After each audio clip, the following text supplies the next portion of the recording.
Magandang hapon po, Pag-asa Weather Update. Alamin ang lagay ng panahon ngayong araw, August 14, 2023.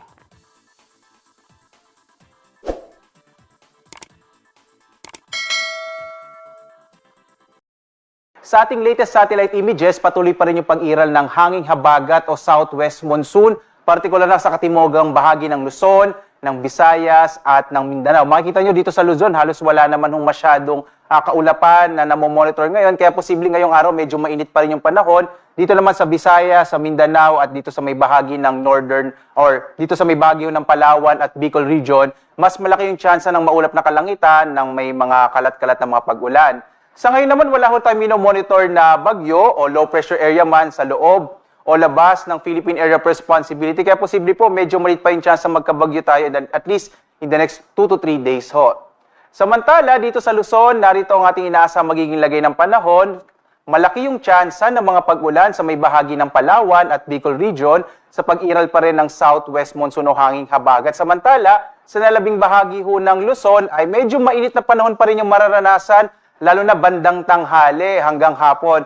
Habang pagdating ng gabi at madaling araw, posible ho yung mga localized rain showers and thunderstorms, mga pag-ulan na tumatagal na hanggang mga 1 oras o pinakamatagal na ho, 2 oras. Agwat ang temperatura natin sa Lawag, 25 to 33, sa Baguio, nasa 17 to 23. Tuguegarao, 26 to 35 degrees Celsius, sa bahagi naman ng Kamaynilaan, 27 to 32.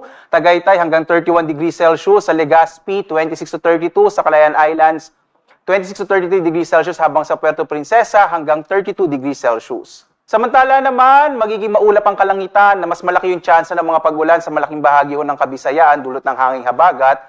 Agwat ng temperatura sa Iloilo, 25 to 32, sa Cebu, 25 to 32, habang sa Tacloban, 25 to 31 degrees Celsius. Halos ganitong panahon din ang mararanasan sa bahagi ho, sa ilagang bahagi ng Mindanao, kasama rin Zamboanga Peninsula at Caraga Region. Umiiral din ho kasi yung southwest monsoon o habagat sa bahagi ito ng ating bansa. Habang sa nalabing bahagi ho ng Mindanao, ay asahan natin yung mga isolated o pulo-pulong pag-ulan, pagkidlat, pagkulog.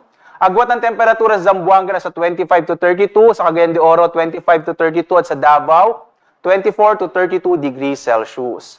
Wala ho tayong nakataas na gale warning o babala, lalo na sa mga malitasakyang pandagat, pero inaasahan natin na katamtaman hanggang sa posible ho na medyo maalon yung karagatan, partikular na sa bahagi ng Luzon at dito sa may silangang bahagi ng Mindanao at ng Kabisayaan. Sa may bahagi naman ho ng Visayas, inaasahan naman natin yung slight to moderate ho na hanggang katamtamang pag-alon ng karagatan. Kaya mag-ingat pa rin ho yung mga maliliit na sasakyang pandagat at maliliit na mga bangka kapag pumapalaot sa mga karagatan ng ating kapuluan. Samantala, ito naman ating inaasahang panahon sa mga susunod na araw. Makikita naman ho natin hanggang araw ng Huwebes, posible yung medyo humina pa yung hanging habagat, kaya inaasahan ho natin medyo mainit yung panahon sa malaking bahagi ng ating bansa, pero hindi pa natin inaalis yung mga posibilidad ng mga pag-ulan, pagkilat, pagkulog, dulot ng mga localized thunderstorms, lalo na bandang hapon hanggang sa gabi.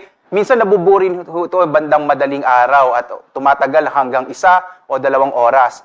Sa Kamaynilaan, yung agwat ng temperatura natin ay mula 27 to 33, sa Baguio 17 to 24, sa Legazpi City ay mula 25 to 33, sa Metro Cebu naman sa Kabisayaan ay 26 to 33, habang sa Metro Davao 26 to 33 degrees Celsius.